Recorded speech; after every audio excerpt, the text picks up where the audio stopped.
It seems like the sim racing world is getting lots of great choice these days when it comes to mid to high end load cell pedals.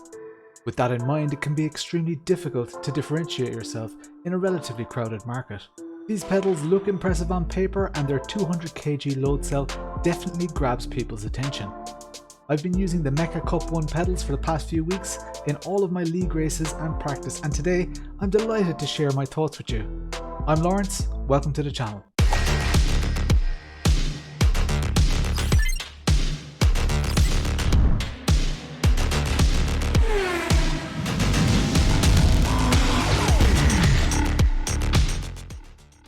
Introduction. On the left you'll see all the sections in this video. I've put timestamped links to each section in the description below. While you're down there, please hit the thumbs up button to help YouTube suggest this video to others like you. 70% of the people who watch my videos are not subscribed. Please consider subscribing and hit the notification bell if you want to be notified about upcoming reviews. Most sim racers are in agreement about one thing and one thing only. The load cell brake is the best value sim racing upgrade that you can make. Load cell pedals start from around €250, but as with all things sim racing, your imagination and your wallet are your only real limits. First impressions. Well, just look at them. They're absolutely beautiful in my opinion. The colours used and the precision of the parts really appeals to me. I love to look at my sim racing hardware when I walk past my rig or when I have real life things to do. These pedals look amazing on my rig. The weight of the unit and the quality of materials used suggest that no expense has been spared in the manufacturing and quality control process. I think that the pedal faces may not be to everyone's taste, not necessarily the finish on them, but the perforations may be a little busy for some. And others will love that they look like they came from a real race car. The pedal mechanisms are intricate and robust. I cannot imagine the number of hours of research and development that has gone into this product.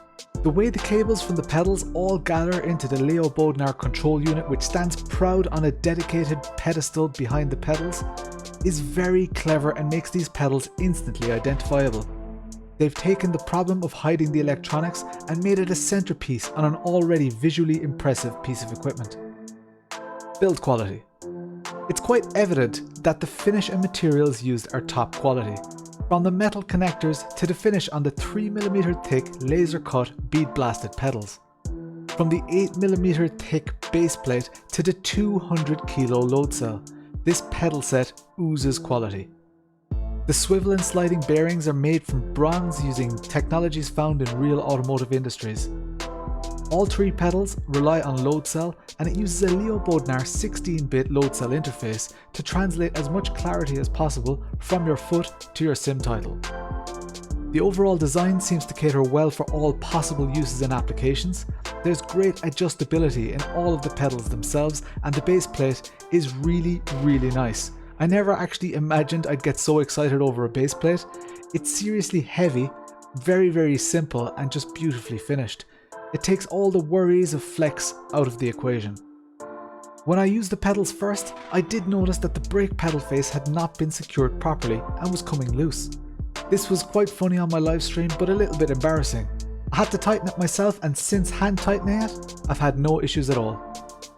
The throttle spring makes a lot of noise, as you can hear and see in this video.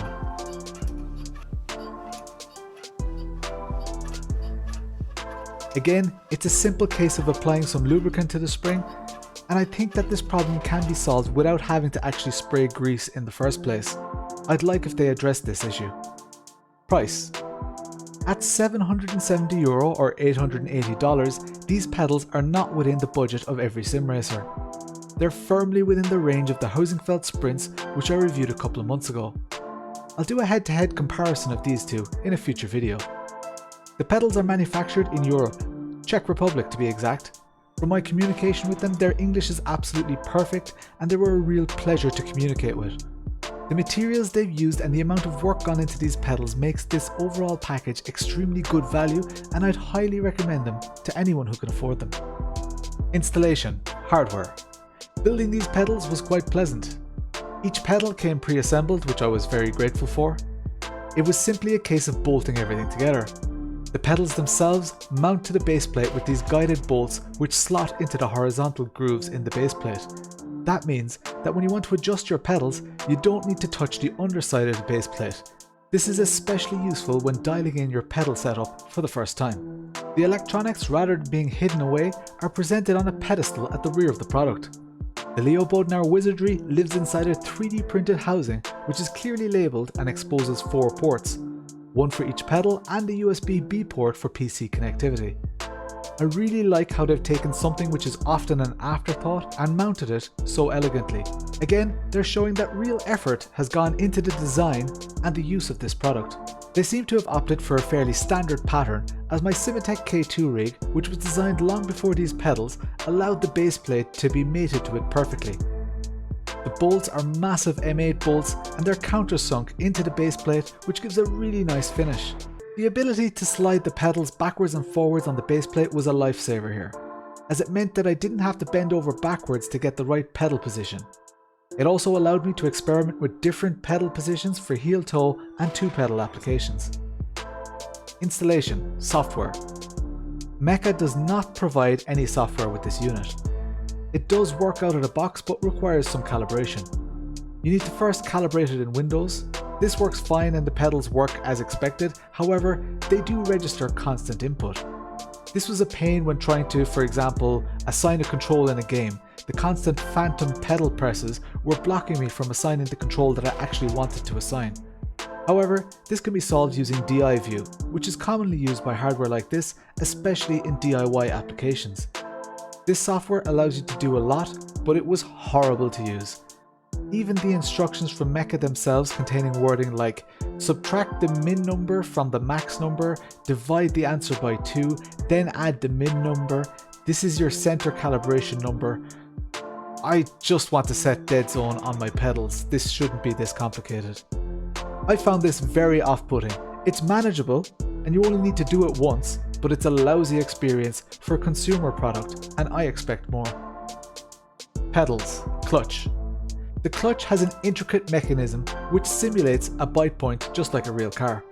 Out of the box, it's very sporty, similar to that of a very capable race car. It has barely any travel before releasing and it does take some getting used to, as it's quite aggressive. I always give products a test in the default settings before I start messing with the settings, and although I was convinced that I would be adjusting the clutch bite point, I got quite used to it and I actually grew to like it. It's nice to know that the adjustments are there though. Pedals, throttle. The throttle has a great throw and is easy to adjust. It doesn't have as much weight as I'd like in its default form, and even after I adjusted it, it was slightly lighter than I'd like. It's easy to get used to though, and truth be told, I had no issues driving any cars, even those with very sensitive throttles. Like the other 2 pedals, it uses a load cell, it's very consistent, smooth and predictable. Pedals, brake. This is the big one, literally. Many of you are only here because you heard that it has a 200 kg load cell. Firstly, the brake is great, it's confident and has a nice throw. The progression can be good provided you find the right combination of dampers. However, I'll dive straight in there and say that this brake is one of the best that I've ever used. And the question that everybody wants to know, do you need a 200 kg load cell pedal? Well, in short, no, I don't. I do know that some real life race cars require a massive amount of force, but 200 kg is more than I want to have to exert every time I approach a hairpin. However, that's not really the point here, and more importantly, you'll never actually put 200 kg of force on any pedals because they make use of leverage principles to press on the load cell. It's this leverage that allows you to actually apply more force than your leg is capable of. Pretty much every pedal set does this. My honest opinion is that although it makes for great pub talk, anything over 60 kg in a load cell is somewhat wasted on me. Another train of thought suggests that the more force range your load cell has, the less clarity you actually get through your 16-bit controller. Although in my limited testing I didn't see any such shortcomings, I'll be honest, I have pretty strong legs and I'm a big guy, but I was running this brake at about 40% of its potential, if not less. You get several polyurethane dampers in the box, and it can accommodate the hardest and softest requirements.